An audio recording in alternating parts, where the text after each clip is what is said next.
This is a real story based on true events experienced by a pizza delivery boy named John. One cold winter night. Around 1 a.m., John had just finished his shift at a small pizza shop where he worked part-time during college. He was exhausted, ready to head home when the shop's phone rang. At first, he hesitated to answer, knowing the shop had officially closed. But something about the eerie silence in the store made him pick up. On the other end was a man speaking in a slow, whispery voice, ordering for large, plain cheese pizzas. John found it odd most people order a variety, not just plain cheese, but he brushed it off. When he checked the delivery address, his unease grew.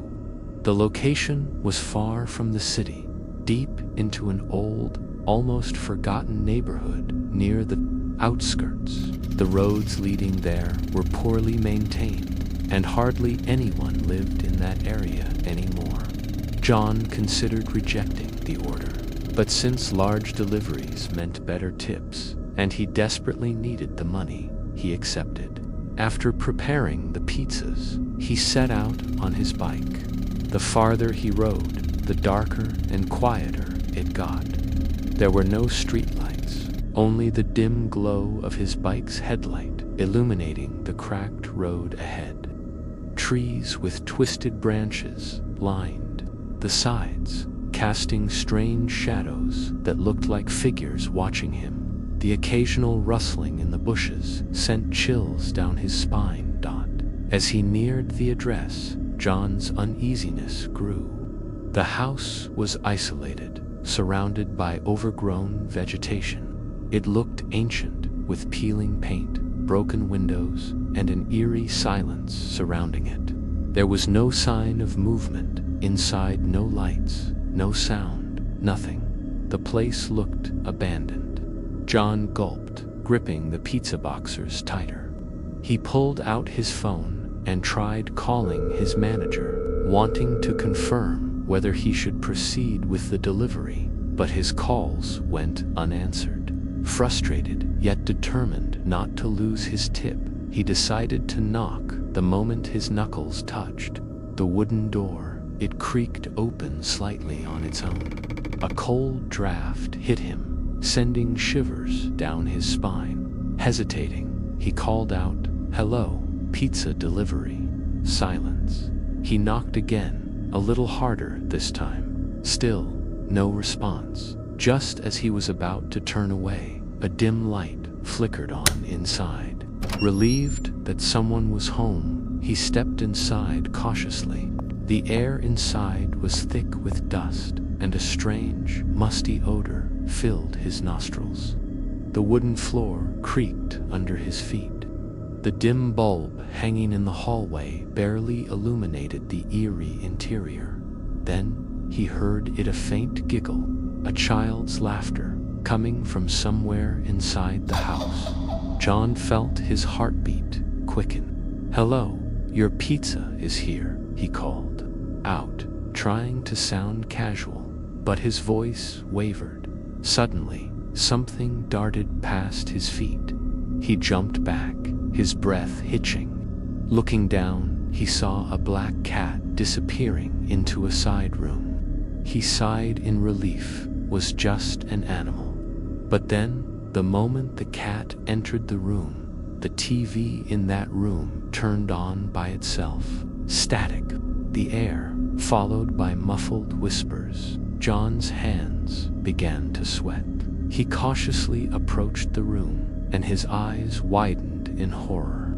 Sitting inside were two little girls, no older than 6 or 7, dressed in old-fashioned white nightgowns. They sat completely still, staring at him with wide, unblinking eyes. Feeling a chill run down his spine, he cleared his throat. Your pizzas are here. Can I speak to an adult? Someone needs to pay." The girls remained silent. Then, in perfect synchronization, they pointed toward a dark hallway behind him. A cold shiver ran through his entire body. He turned around, slowly, and his breath caught in his throat. Standing at the end of the hallway was a woman, dressed in tattered clothing, her face obscured by shadows. She didn't move, just stood there, watching him. John took a step back, his hands trembling. The girls suddenly started giggling, only this time it wasn't the innocent laughter of children. It was distorted, unnatural, echoing through the empty house.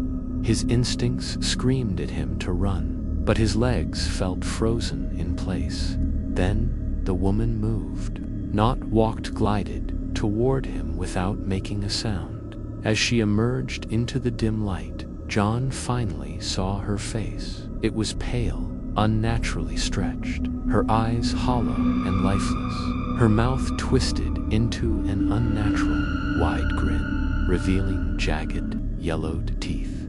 John screamed, dropping the pizzas. He spun on his heels and bolted out the door, his heart pounding. He jumped onto his bike, frantically trying to start it. But just as he turned the key, the engine sputtered and died. Panicked, he looked into his rearview mirror and his blood ran cold. The woman and the two girls stood right behind him, their heads tilted unnaturally to the side, their eyes locked onto him. His hands shook as he fumbled for his phone, dialing the police. The moment he heard the operator's voice, he felt a sliver of hope. "Please, help me. There's something." The call cut off. Then, his bike tires deflated all at once with a loud hiss. John's breath came in short, panicked gasps. Without thinking, he abandoned the bike and ran. He didn't care where, he just needed to get away. He sprinted through the woods, branches slashing at his arms. His lungs burned, but he kept running, desperate to put distance between himself and that cursed house. After what felt like an eternity, he finally saw flashing red and blue lights. The police had arrived. With his last ounce of strength, he ran toward them, collapsing onto the ground. When he told them everything, the officers exchanged glances, but didn't seem surprised. They followed John back to the house, flashlights cutting through the darkness. But when they entered, it was completely empty. The only living thing inside was a black cat sitting on a dusty sofa. No signs of the woman, no children, nothing. The next morning, John did some digging and discovered the horrifying truth. That house had been abandoned for years. 3 years ago, a woman and her 2 daughters had been murdered there. Their bodies were never found, but locals believed their spirits were trapped inside. John never delivered pizzas again after that night. The terrifying memory of those hollow eyes and that twisted grin still haunted him. To this day, he wonders, was it a coincidence that he was sent to that house? Or was something luring him there all along?